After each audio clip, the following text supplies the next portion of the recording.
Well, here we are at the 2014 Winter Camping Symposium. I'm here with my good friend Tom. He's nice enough to fly out from Maine to, well, first he's just going to kind of come out and help out, and turned out he got wrangled into being the keynote speaker, and so we've been having a great time visiting a lot of folks and talking and doing a little bit of philosophizing. And I've known Tom now, it's got to be going on what, about 17, 18 years, I think? Yeah, close to 20. Yeah. We met out at the Stowwalkers Rendezvous, which was out in Fairleigh, Vermont, and he was getting into doing winter camping, and he's been an avid, how do you say, wilderness type travel person, I think since you were a little kid, haven't you? Yeah, grew up on the farm, you know, basically lived in a family where it wasn't good to read. If we read in the house, we had to work. My mom or my dad would say, oh, you got nothing to do? Go outside, let's pick up some stones. So I kind of learned to stay outside and enjoy things outside,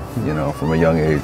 Wouldn't you kind of say we both kind of come from that era that where you know you kind of let you sent your kids out and you let them get dirty and build forts and do a lot of how do you say, free range kidding around. Yep, you don't see it now. You don't see many kids outdoors playing now, but that's basically what kids back then did when you and I were in the country, you know, being on the farm or whatever. You were outside all the time. You know, you found your own entertainment. There you go. And I think that, you know, I remember my folks always said, if you can't find something to do, I'll find something for you to do. And then they must have read the same book that my folks did, because I heard that quote often. So then it was time to skedaddle, because you didn't want to do that. I might have said once in my lifetime I was bored. That never happened again. No, not a good thing. Not a good thing to say. So you've done quite a bit, especially here in your later years. You're not really a young man, but you've got a young man at heart. The one thing I've always really enjoyed about you is when you come up with the next little adventure you're going to do, and you've done a few since I've known you. Walked the Appalachia Trail, Pacific Crest Trail. Well, what was the last year you decided you'd walk the Continental Divide Trail? Yeah.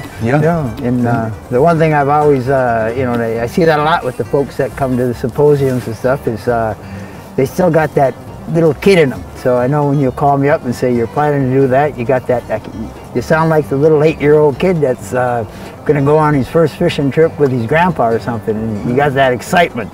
And I seen that with you here. Yeah. So it's really been a fun thing. So what do you think the difference is here between what you see, like say going up to the Stowwalkers? Well, I really like how close we are to the water here. We're not that close to the water, you know, when our site in Vermont. I've never been here before, but this could be the most spectacular weekend for this time in October, either in Maine or here, you know, in Minnesota. It's phenomenal. The weather is beautiful.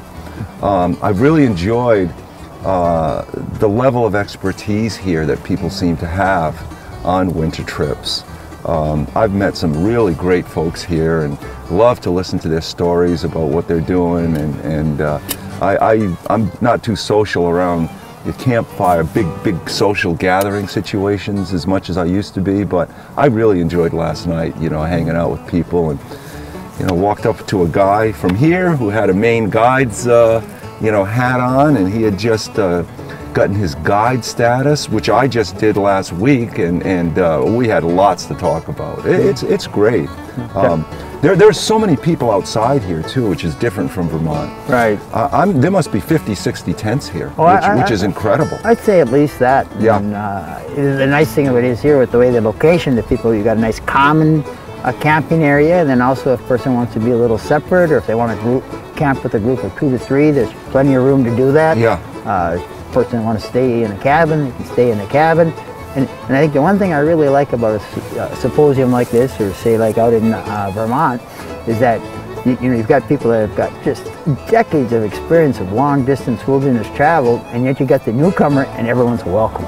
And everybody can share, and they're looking to encourage. You never feel, I think, at one of these, it's just everybody wants to see everyone participate, and there's not kind of I would say elitism. They just want everybody to, whatever they can do to help each other to enjoy the outdoors. And I think that's really one of the things it's all about. That's what we all have in common, and I really appreciate you coming out. It's been a wonderful time, and thanks for the chance to share it. Well, you're welcome. I'm really going to be back here. I really like this. I like that. Yeah. Thank you. Thank you.